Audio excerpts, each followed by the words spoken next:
Hello, Alex. And welcome everybody. Hi Michael, how's it going? For today's topic though, discovering Neo4j AuraDB free with Michael and myself. I just want to quickly give a recap of what Neo4j AuraDB is. So if you watch this for the first time, then we are going to pick a data set and check out that data set and look at it. If you have a data set that you think is interesting, we should have a look at it. You found this on Kaggle, or you have this data yourself, or some other means. Please share it with us. We can have a look. Generally, we look at the data set. We think about a couple of questions. We determine a data model. We load and query, and go from there. So it's fairly straightforward. If you're wondering what Neo4j AuraDB free is, then that's a free edition of Neo4j AuraDB. So if you go to that landing page right there, and I posted in chat also, you get a free edition of our database as a service, which we have launched basically almost a year ago now. So it's I think probably everybody knows. Yeah. It's free forever, so that's the big difference between anything you might have heard or seen before. So you basically register yourself with an email address and set up a password and an account, and you have a free database you can work with, and that has basically no limitations except for size or amount of nodes and relationships, and that number has been increased recently. So you have 200,000 nodes and 400,000 relationships. So I think for any test, any database you would like to check out with graphs, anything as a test run, this is plenty. You get Neo4j Bloom, obviously, which is our visualization tool, and the browser and the data importer. So all these features to make your journey as easy and as quickly as possible. So if you want to, you can now with the data importer go from a existing CSV file into a graph visualization without typing a single line of code. So that's pretty powerful. Yeah, very much so. Yeah, and it's free forever. And link will be in chat in a second. And today's database is on transportation. It's the London Underground. Yep, London Tube. Exactly. So I thought, with people traveling for vacation and going to London and having fun there, and we can revisit that. I think if you've watched the Graph Connect keynotes, so Jim also had a section on the London Tube as well. So we should definitely have a look at that and check that out as well. So actually we should be able, if you go to graphconnect.com, we should find Jim's, Jim's keynote here. Yeah. And somewhere at the beginning, he had the tube in there. So if you check out the keynote, then you should see his tube examples. This is ASCII, and somewhere there's London Tube as well. I don't exactly remember where it was, but I think you'll find it. So kind of going back to that, so I thought we look at the London Tube map, which is interesting in itself, and we can also discuss the modeling choices here and see how far we can get with data importer as well. That's good. Yep. And if you don't remember what a tube looks like, if you go to Transport for London, you find a lot of stuff there, including maps, and a lot of suspensions, delays, and things like that. So they always have something going on, either strike or suspensions or repairs or works or delays or other things. So the London Tube is always a lot of fun. And then they have lots of different maps as well that you can download or print or whatever. And the standard tube map looks like this, if you don't remember. So that's kind of the center of London with the River Thames and then the different lines here as well. So you have the Bakerloo line, Central line, Circle District, Hammersmith, Jubilee, and so on, Victoria line. And the Elizabeth line is the new one. That's, I think, not even in our data. And then all the stations are also on the back of the tube map. So you see it's actually quite a lot of stations. So 200 something or so, 270 or so. So we'll import those as well. And then we can see what we can do with the data, perhaps do a little bit of routing, visualize it in Bloom, and perhaps pull up a Neo-Dash for a geospatial visualization as well. And I mean, so let's see how far we get. If you look at that data and ever wonder what data storage would be good for this data, then a graph is I mean, it is a graph. Storing it as a graph and using a graph database for that is it makes a lot of sense. And then you might say, okay, London Tube Map is not so huge, so it could be done in a relational dataset. Yes, of course it can be done because it's just one city. But imagine if you go outside of one city, or you connect with other services, you go, you have so many more opportunities. So it's a real, evidently clear the better way to do it. Yeah, exactly. So especially if you go to like multimodal transport and you combine tube with rail or car or bike or walking or whatever, right? So I mean, that's kind of just one tiny slice. Or even the bus routes. You might have a look at the bus routes as well. So there are like already a gazillion bus routes in London as well, right? And the tube is only like the tip of the iceberg, and then there's much more in there as well. Or like in Berlin, you have not just a tube, you also have streetcars and buses and local trains, and like you have 6 different ways of public transport getting around in Berlin, for instance, right? So that's definitely already multimodal transport. But it's easy to understand, and it's a good intro data set. I thought that would be nice. Yep.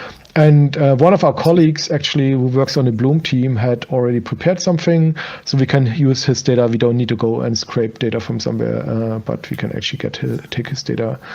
But even if you find the tube data somewhere, it's mostly likely something like a list of stations, and if possible with geocoordinates, and then a list of lines, and then basically the stops on the line or the stations. Basically, that's what you usually would find there. Yeah. And which we should also see here. So before we go into that, let's create our Aura database so it can spin up in the background. So I just chose AuraDB free. I call the database London Tube. Pick Belgium as a region. Something that's new actually this week is we got a few more data sets. So I did put in some work last week, and we now have Stack Overflow data, which is basically, we had it on the stream already, like questions, answers, tags, users on Stack Overflow data, also with means to load your own data in addition to that. So which is really nice. And we have also graph-based recommendations, which is the movie lens recommendation dataset enriched with the MovieDB data, so which is also used in Graph Academy. So we are moving towards using more and more of Aura, and when Aura gets its provisioning API, then we can also switch Graph Academy over to using Aura instead of Sandbox, so you get it forever, your dataset. Cool. But today we'll pick the blank database as such and click on create. And then we can download our credentials, which is really useful. So I just call it tube credentials, confirm that I got them, and then I don't have to remember to store it somewhere. It's just in the file as such. So while this is being set up, let's look at the data a little bit. So there's this repository here. I'll send it to Alex as well, so you can share it in this stream. 1 second.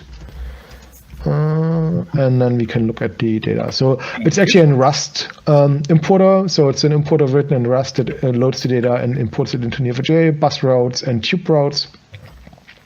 So if you're into learning a little bit of Rust, you can have a look at this. So it declares a bunch of structs for the different pieces, and then connects to Neo4j and runs surface statements to import them into Neo4j. So it's some params, and it uses a driver, Neo4j RS driver, that I still want to put on the Neo4j Rust page so that people can use it and see it there. Actually, I started to do a little bit of Rust over the holidays, so that was fun, and hopefully I get to graph layouts, graph visualizations as part of that endeavor. So wish me luck. So I did a particle system, and I did a little bit of Game of Life so far, but I want to do a little bit more. So that's kind of the Rust code if you're interested in Rust. So that could be a nice one to look at because it's pretty straightforward. But what we want to look at is the data sets. So we won't look at the bus routes immediately. So there's bus routes and stops, which is also bus routes. But what we can look at is London stations and London tube lines.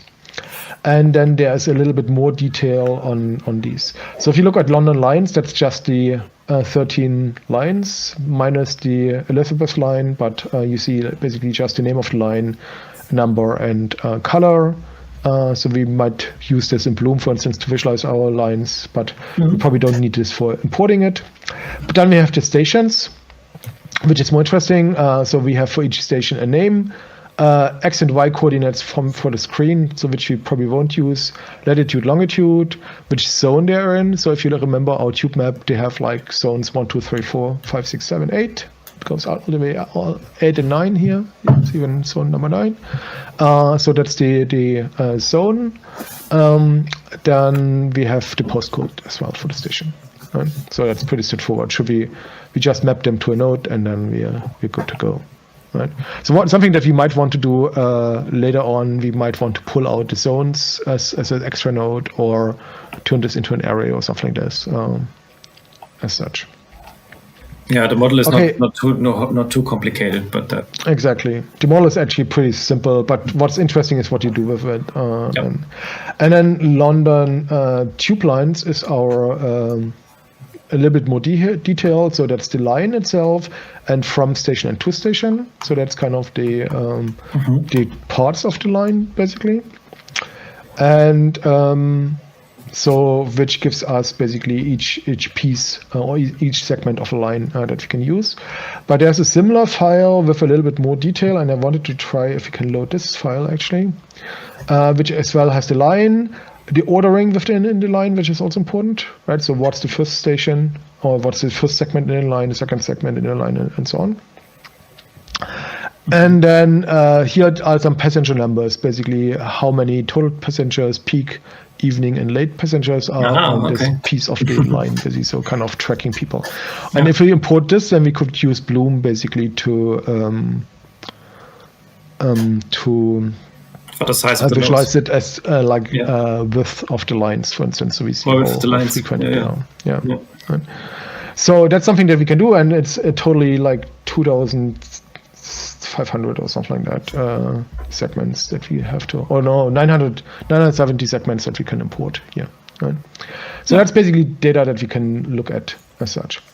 So there's a little bit of a slight hiccup that we might run into, or that we will run into, that we discuss as part of the data modeling. Okay, but our database is now running, and now we can use data importer. So we just need to fetch the password from where I downloaded it. 1 second.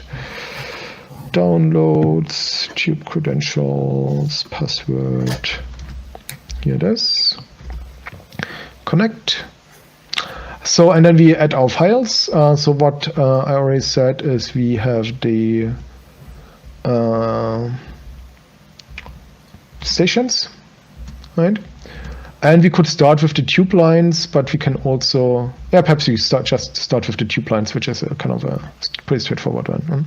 So I'll just add these two files here, and then add our node for our station. And then we have two options. So first of all, we can map the data to the station, which is straightforward because we can use London station CSV, select the attributes from the file. We don't need the X and Y coordinates on screen, but latitude and longitude, which we can turn into a point location. We have this zone and postcode as well. Right? Yep. Okay, and our ID is our station name, which is also used in the other files. So you see that the surrounding circle around our station turned from a dashed line into a solid line, so it's now fully mapped, which is good. And then we have two options. Either we pull out a node and put it back so that we get a self relationship from station to station. That's one option. And we could call this, for instance, connection here. And select tube lines as a file, and then say from station to station, and add the property, the tube line as a property here. Yeah. So that's one option. The other option is we just to visualize it nicer, we could also say we have a second station here, which is also just a placeholder. We take our stations and just take the station name. We don't need the rest of the stuff. And then we could also put in connection here on between the two as well, and then map from to and line, right? So that's two options. Either works. So the second one is a little bit easier to view and see. The first one is more efficient in import as such. So it's just something I wanted to show, just in case you have a more complex model, then you can also duplicate a node and reuse it in two places as well. Just so for you to understand better, I guess. Exactly, more, for communication and exactly. Yeah. Right. Yeah. So, but otherwise, we mapped all our stuff. We probably can rename our field here from tube line into line or something like that. Would you say it doesn't make sense because this is not enough to make a case for making the lines specific nodes? Because yeah, so that's 10 or so. Yeah, so we could pull out the lines as a specific node, but then in terms of modeling, so you could connect the line to all the stations that are on the line, but you can't connect them to the connections basically. So from that perspective, it's so either you would create a second overlay, which each station has like a mirror that's part of like a trip or on a line. For getting started, I thought we start with this, that we just have a station and the lines. Right? Yeah. Okay, and so if we import this, we'll see. So we can just click on run import, and it will import the data. It's not a lot of data, and it's pretty quick. It takes 1 second. It creates 651 station nodes and 877 connection nodes, which is actually the drawback. So because currently the data importer only looks at the connection relationship type to create one or more connections. So if you have the same pair of stations appearing twice, it would only create one relationship as such. Uh-huh.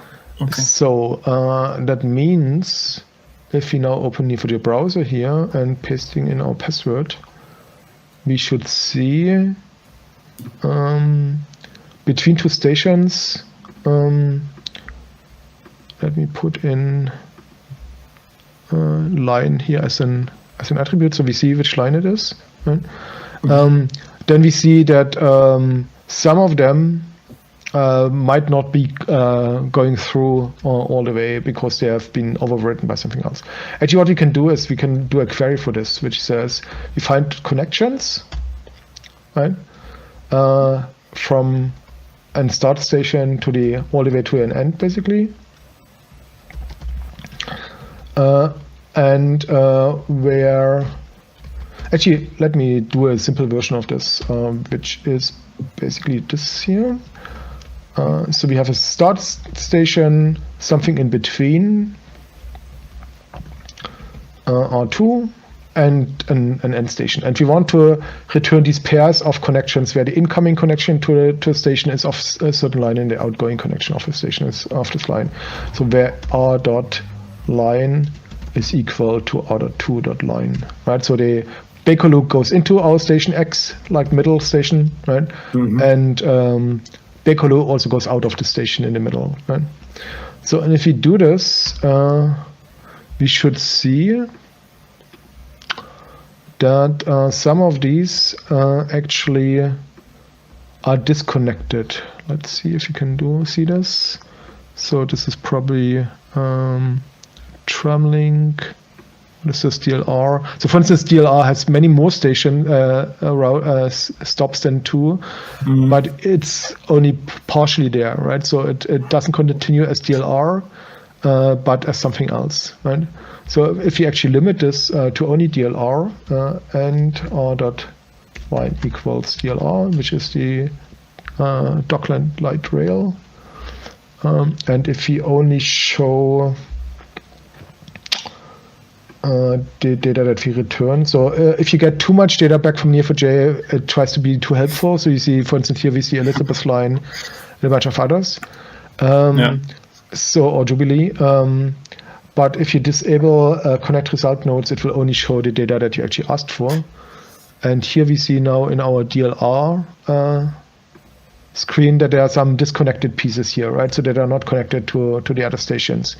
And that's where another station basically overrode the line that connected here the DLR stations, right? So that's something that's currently a shortcoming of data importer that we'll need to address, because you try to in data importer make it easy enough that relationships are organized by type and direction and not necessarily by attributes on a relationship, because then you would have to add, what's the ID property of the relationship. For instance, in our case, it would be line. Because if I have 7 or 8 relationship properties, you don't want them all be ID properties. You only want to have one or so as ID properties that identifies the connection. Right. So from that perspective, data import is not so helpful here for us. There's 2 ways of how we can address this. So one is in data import itself, we could add. So what I did here on my computer is basically. Here's this. 1 second. Here. What I did, I filtered out basically certain lines from the overall file and wrote them to separate files here, right? And okay. So that's what we can do in data importer, where we basically then where we can import all these lines files basically. Or let me just import like 3 of them or so, because otherwise it gets too tedious. Just to show you the idea behind it. So we could import like Jubilee, Bakerloo, and Piccadilly, and what we then would do is basically drag out more relationships. So we should say, okay, we have now here the Bakerloo line, where we use Bakerloo CSV from station to station. And here you see I actually used the file with the additional information like order, total, peaks, and evening and late. And then we can turn the order into an int, the peak numbers into floating points, because they're floating points, because they're like averages. Sorry. So this would be like the total, yeah, exactly. So actually, for one of the next versions of data importer, we actually want to integrate this a little bit better, so that you can basically sub-filter within a file. So you don't need to create these files outside, but you can, within data importer, you can actually sub-filter these, right? So, and then I would do the second one, which is Jubilee.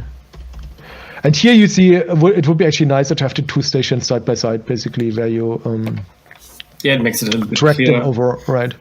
Yeah. So you see that it becomes a little bit flowery from station to station. Add the properties, select all except from and to, and then we again turn order into int, total into float, and so on, right? Yeah. And let me just finish this one, and then we'll import it so you see the other lines. And which also has another advantage. So if I now run the import here, it also imported the Bakerloo, Jubilee lines and so on. So if I look at my data in Neo4j here again, I now have a relationship type for the line, which is actually quite nice, because then we can visualize this also with colors, and so basically almost can build a tube map as such, right? So why did it create a new connection there? It didn't override the existing one? No, because I used a different relationship type in data importer. I had here, this one is called connection. Yeah. Okay. And this one is called Bakerloo and Jubilee. So you can have, actually in a graph, you can have multiple data models also overlaying each other, right? So that's more like like the Bakerloo line is more like a specific version. Actually, if I remove the limit, it should show us the whole line here, right? Why didn't it show us the whole line here? Something is missing. That's really weird. I'm not sure why it's not. This is overground. So these should be also connected. So this should not be not connected. So need to look at the data why these are not connected. But in general, you can have multiple overlaying graphs in the same database. So for instance, the connection view could be seen as an aggregated view, basically that has, if I switch this back to type, that has like aggregated connection information, and then it could be a detailed one which has the actual line information here. Right? Yeah, okay. But I don't know why it didn't connect them actually, which is kind of a little bit weird. And so also for Jubilee line, so we need to look at the data why they are not connected. So they should be actually connected. So that's one way of doing it. The other way is loading these lines manually. So, for instance, what we could use instead is just load CSV and do it ourselves. So that's what we're going to do next. Is basically we just remove the relationships from the graph here and delete them. Delete R. So we now have just the stations in there, and we can just basically grab this file here and import it. Actually, let me grab this file, which has the more detail. That's probably nicer to import. Yeah. So what we can do now is load CSV with headers from this URL as row return count star, just to see if it works. Yes. 864 rows.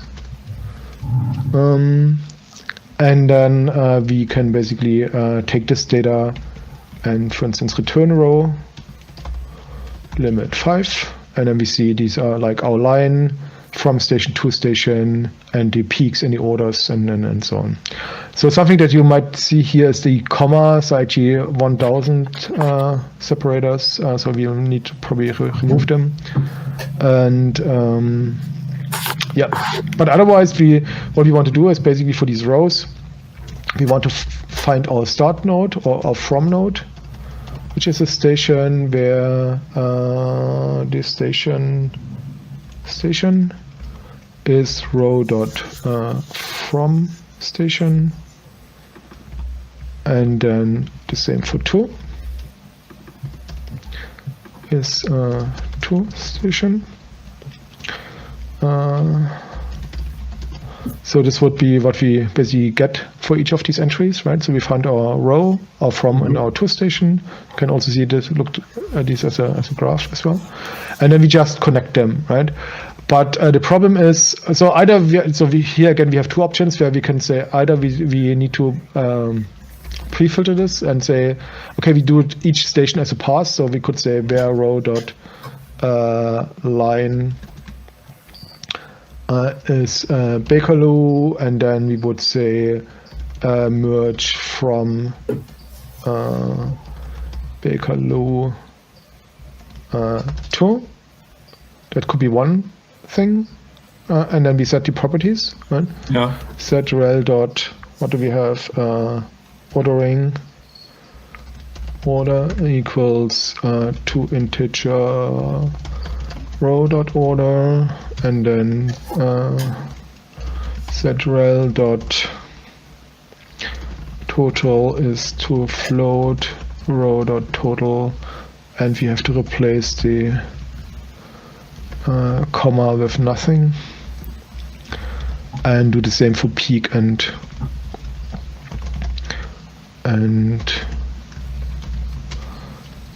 evening. No, what's it called? PM peak, right? PM. Yeah.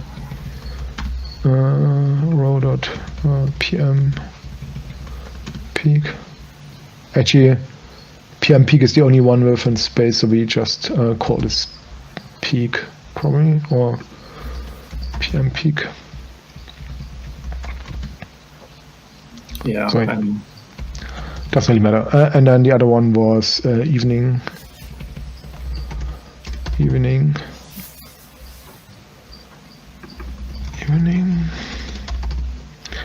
Right, so this would basically be one option, so that we create these and filter them basically. Where we have to do more work. The other option would be instead of merging, so we could also keep our connections that we had at the beginning, right? But instead of merging just on the relationship type, we would also merge on the line as well. And I think that's probably something that makes most sense, where we put in a row.line here as an attribute on a relationship. And then it basically creates connection relationships, but has the lines in the relationship as well. Yeah. Right? Yeah.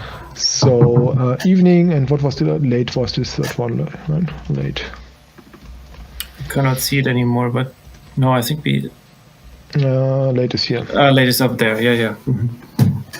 Okay, we have our order, our total, and so on. So now it created 614 relationships, so back and forth, and we have our connections now.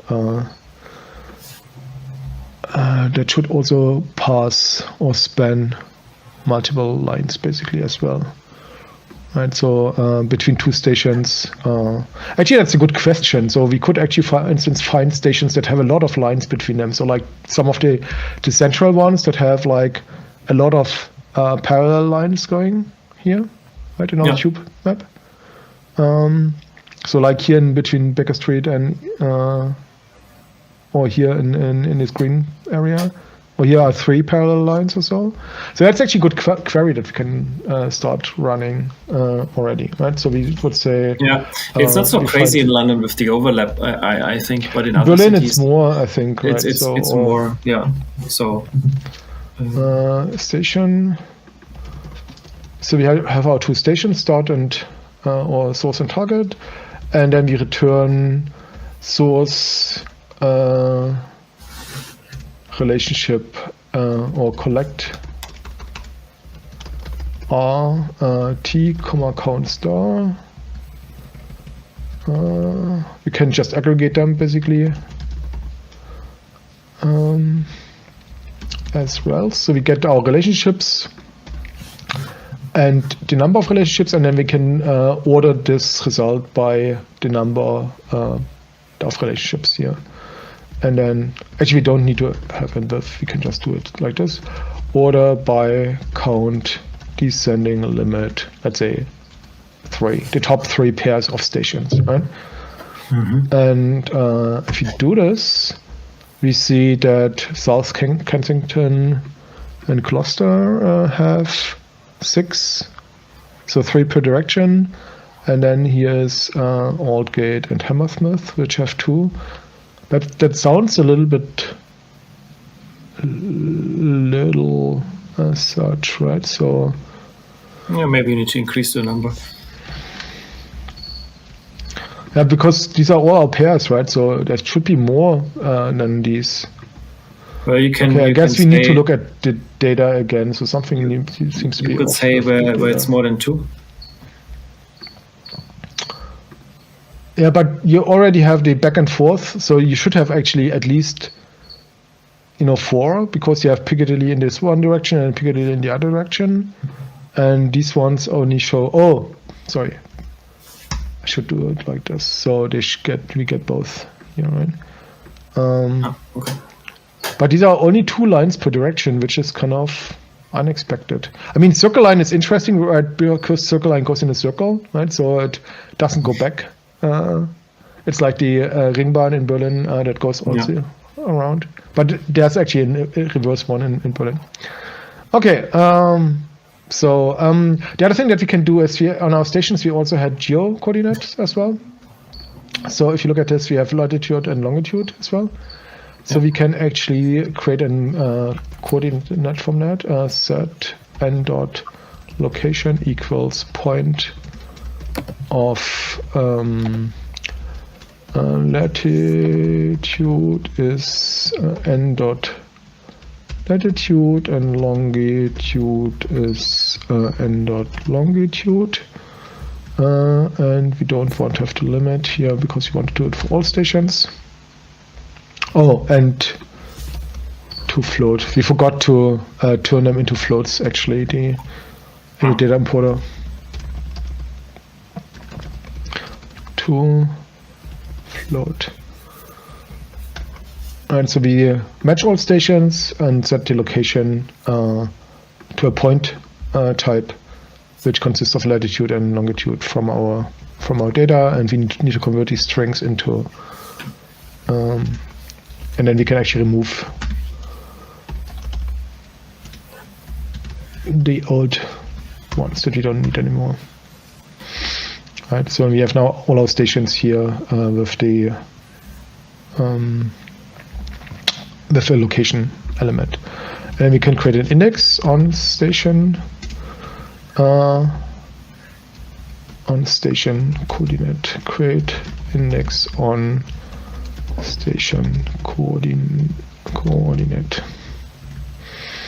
So now we have a spatial index. So we can, for instance, pick a station where we are at. For instance, imagine we are at Acton Town, where s dot is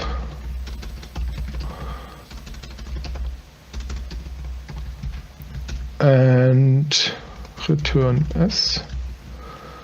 And now imagine we want to see the stations that are closest to our station where we currently are, right? Yeah. So that's where we could use the spatial index. So we find all the other stations.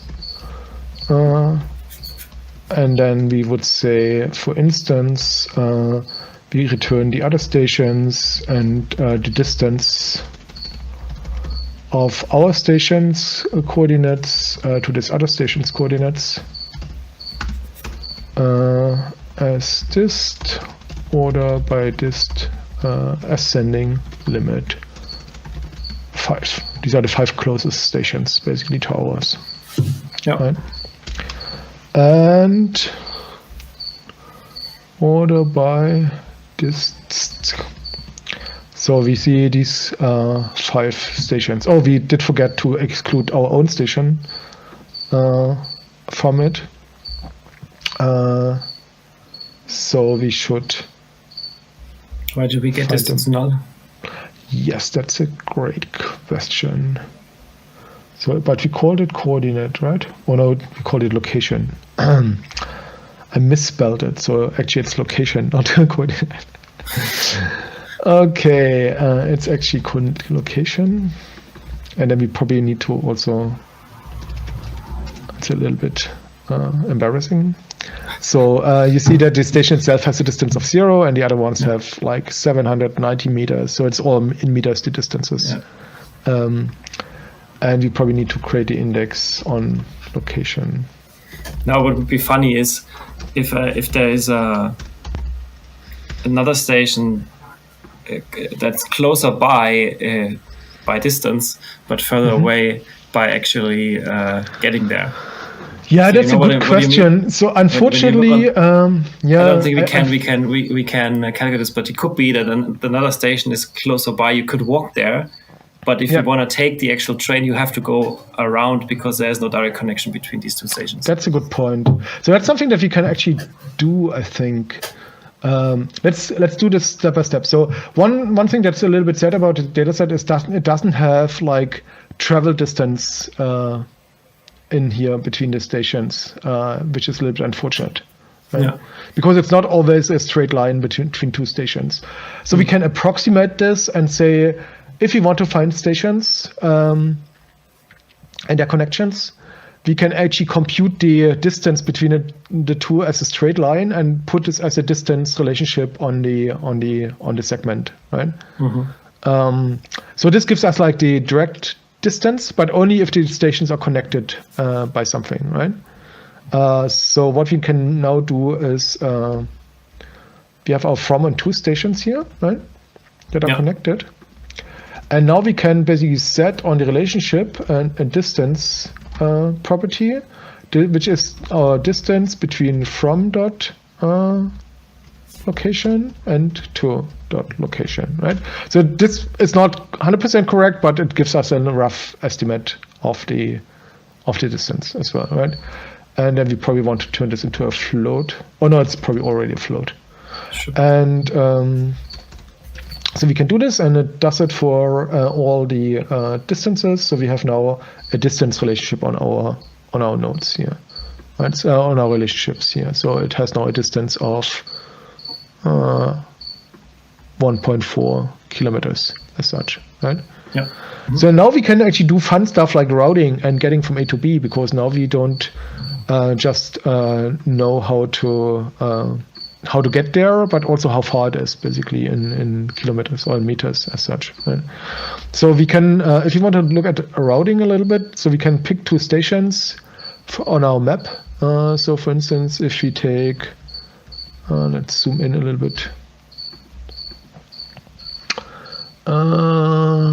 Let's say we want to go from Wembley Park to Aldgate or something like that, right? So how would we get there, right? So if you look at the map, we would go here to Baker Street probably, and then from Baker Street to Aldgate or so, right? So that would be one option. Another one would be going down here to Westminster and then up to Aldgate and a bunch of other connections as well. Right? So let's see if our data is actually good enough, because as I said before, there seems to be some gaps in the data, which is kind of a little bit weird. But what we can do now is we can find our start and end station. So similar like we did it before.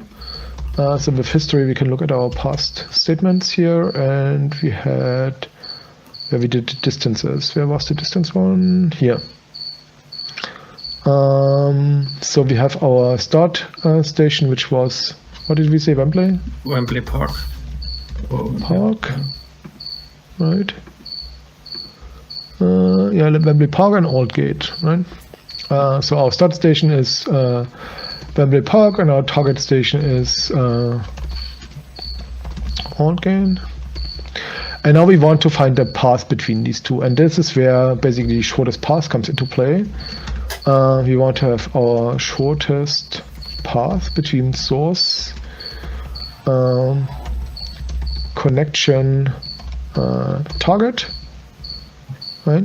Yeah. And return path should give us our shortest path, right? And the path is then either a single line or multiple lines as such, right? So, and I hope I didn't misspell anything. Yeah. Okay, no, it should be fine. And it didn't find anything, which is interesting. So which could be like now a data problem because of the data that we might not have. Or, yeah, that could be the only problem actually, right? So that I could imagine as such. So if you pick something else that's closer, I actually don't know why we have a data problem. Let me just see if we can re-import the connections. So this is our data here. Perhaps I'll take this other file which had only the connections directly.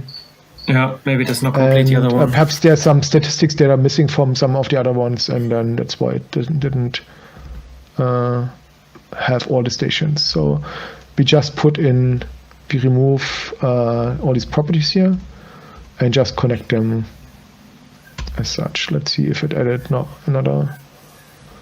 Was it not called line? Yeah, maybe it was called different. Tube line. Oh, tube line. Yeah. Here it was called line. Okay. Okay. Tube line is okay. So it created a bunch of more relationships here in our data. Let's try the other query again. Then we need to set the distance again on our. Yes, true. Oh, we don't need it yet, but we need it later. Okay, we have our distance, and now we can try our shortest path again. And finally, we get one, actually. Yeah, okay, nice, good. And here you see that is an unsmart routing thing would just switch between lines because they don't know that actually staying on the same line makes a lot of sense, right? So you would start in Assembly Park and then switch lines 4 times or so, right? So what we could now say is actually give us all shortest paths, right? Which gives us all shortest paths, which gives us more than? No, exactly also 1. Okay, that's interesting. But now we have the problem that we can't... unfortunately, shortest path doesn't allow us to express predicates on the path that's kind of used inside of the expansion here, right? So, so we could do something like where, or for instance, return path order by something like the number of different lines. We want to minimize the number of different lines on our path, for instance, right? Or the number of crossovers, right? So, so that's something that we can't express easily with shortest path, unfortunately. So we could find all paths, but that's kind of a lot then, right? So we could say order by length of path descending or something like that, limit 5 or so. So this might probably take too long because it's should probably also limit. No, it's collect. Yeah, it's going through the getting all paths. Okay, so this is actually okay. This is okay. When we limit it to something, then it's okay. Okay, otherwise it would kind of create this gigantic set of potential paths, and then so. But now we can actually, because now we can express stuff on this path, right? So now we can say actually with path, comma rel in relationships of paths. We want to go get the line from this, right? And then we turn this into a set as lines, and then we want to have, for instance, we could say where size of lines must be less or equal to 3 or 2 or something like that, right? So then it would only find us things where it has only a few lines. So that basically means fewest lines. Changing points, And actually to be ascending, not descending, right? So it would here start at the metropolitan and go then switch over to circle line and then go all the way on circle line, for instance, right? So that's more realistic. So this is something that I would usually express probably as a user-defined procedure or function, kind of to minimize the number of paths, number of different lines. Or you would have to add a switch over time, where you add the switch over time to the distance bit, basically where you create a self relationship within the station, where you basically add basically switching from one station to another is basically yet another. That's something that's not in our data, right? In our data set. Yeah, it might take a couple of minutes to get from one line to the other in the same station because it's right. So and if you add this, then that would also be interesting. So the other thing that we could do is if you want to take in the distance into account. So this already works for us for our simple use case to compute them, right? So it should also be quick enough to compute them as such. So there usually you would probably model it really that it would not be connection, but he would be like the line name, and then you could minimize this across these as well. Or say you want to actually start at one line, have a second, and then at most a third, for instance. That could be also something that you do.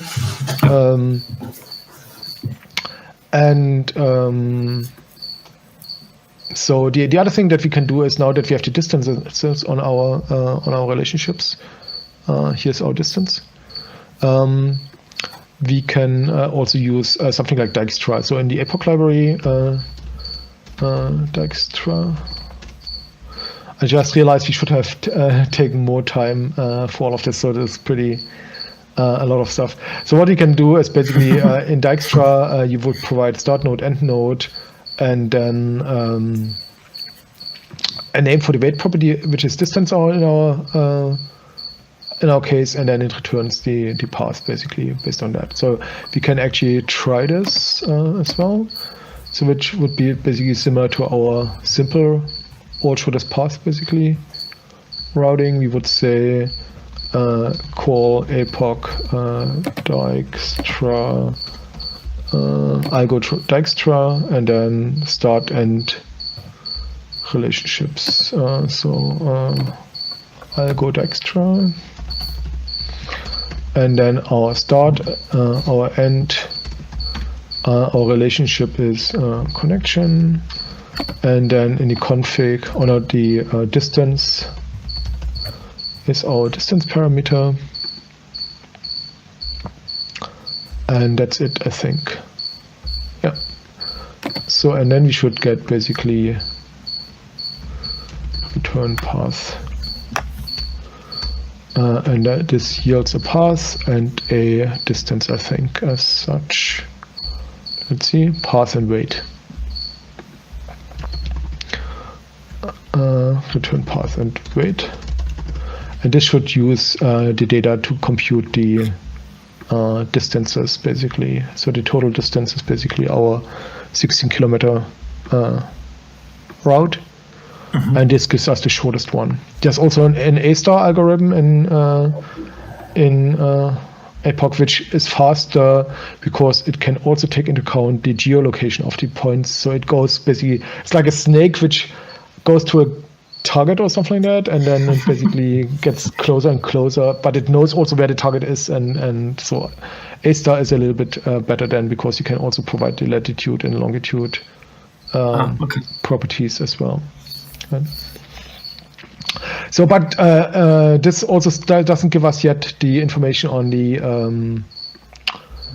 on staying on the same line. So either we need to do it on a model, that kind of switching between lines at a station is actually another trip, basically, right? Mm-hmm. So that there's actually not a station as such, but at a station there's basically the exit of one line, like Baker Street, Metropolitan, arrival, basically platform. It's actually the platform, actually, right? So that you would have the model. It's a platform, yes. And then the other platform, and then you have the distance between the platforms. So if you have the data, you could even take the distance into the graph model, and then should actually minimize it automatically based on that as well, right? So because if you don't have to switch lines, then your distance is 0, basically, right? If you stay on the same line. And if you do have to switch lines, then you get the foot traffic distance plus some wait time. You would probably also not just add the travel time, but you would also do the average wait time, basically. Half time of the frequency, basically. So if a train comes every 5 minutes or 10 minutes, then the average wait time would be 5 minutes or something like that, right? So, and then this would be added to the travel time, because you also have to wait for the new train to arrive, right? Exactly. And then this could be represented in the model. That could be actually something we do another time, basically look at modeling this with platforms and distances on platforms, but I may need to get the data for that somewhere as well. Cool. We don't have so much time anymore, otherwise I would have quickly shown Bloom on top of this data set. But we can overrun a little bit. Let's overrun a little bit, because I wanted to show the styling based on the attributes, which is usually quite nice. Yeah. So what we can do, especially on the relationships here, our connection, first of all, we can say our text should be rule-based, and we want to put line as a text on the connection, basically. So we don't want to show this, only this. And then we could color them also by line. So we could apply a color, basically also rule-based. Rule-based, we use a line also to color. And it's a range.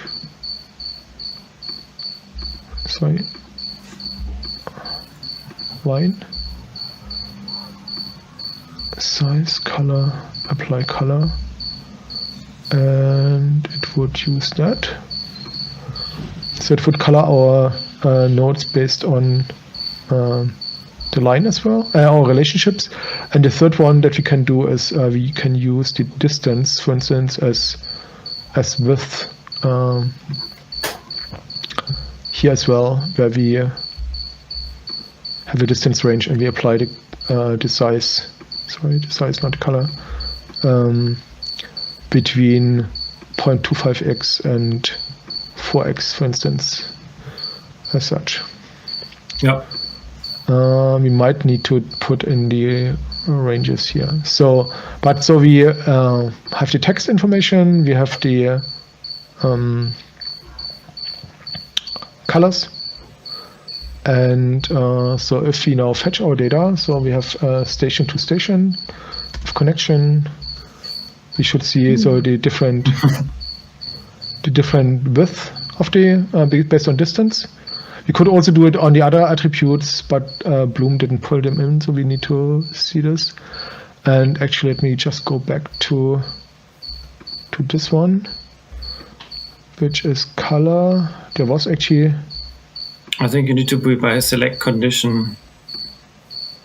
So I wanted to do color. But now you... And I actually want to apply the unique ranges. Yeah, you need to, exactly. Isn't it here? Oh, it's probably it only works for numbers and not for text. Interesting.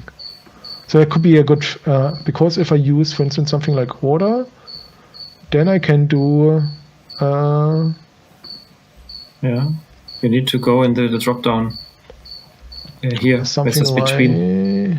No, I didn't want to have between. I wanted to have order and then... Oh, no, that's only for nodes, it seems, that it can do unique colors. Ah, interesting. Interesting. Because in nodes, I can select unique colors based on an attribute. Oh, okay. But we could... That would help as well, right? If we do the nodes instead of the... But the nodes don't have the line information. They only have like something like postcode or something like that. You know what I mean? Yeah, I know what you mean. Yes. But what we can do is, for instance, here, instead of using the distance, we could use the size range for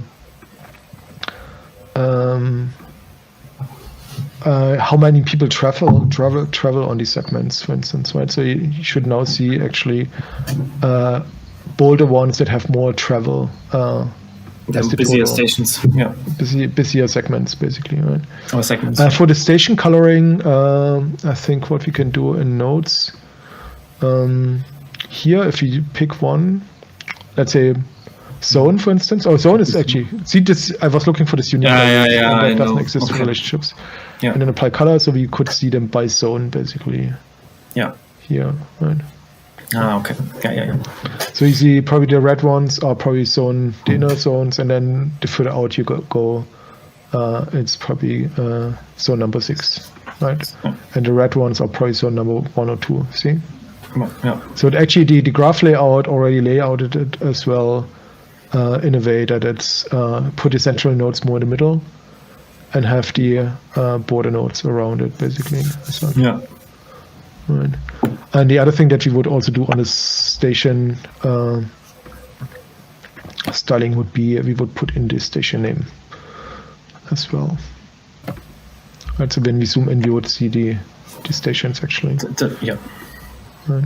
Same probably goes for the relationships. Yeah, for the relationships, we should put in not connection but line. Line. Yeah. So now we have the lines here, right? But it would be nice to have the unique coloring for relationships also by attribute, right? So that's probably something that we can give the Bloom team as a feature request. Yeah. The unique values thing. I mean, yeah, that would be probably. Otherwise, if you had relationships that had like the line name as relationship type, then you could give them unique colors basically based on the relationship type. That would work. You can filter. I mean, if you click on the filter icon, you could say I only want to see Bakerloo line. So we could say add connection and then line and then just Bakerloo, for instance, and then apply filter, and then dismiss filtered elements should only give us the the lines go away. Yeah, then we see the backup line here. Yeah.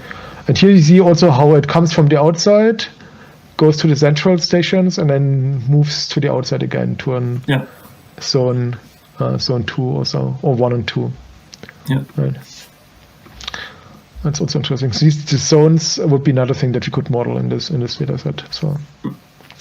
So there's a lot of stuff that we haven't done and then we could do, perhaps for one of the. And then you think it's a small data set and you can only do so much, and then it's already exactly. Right.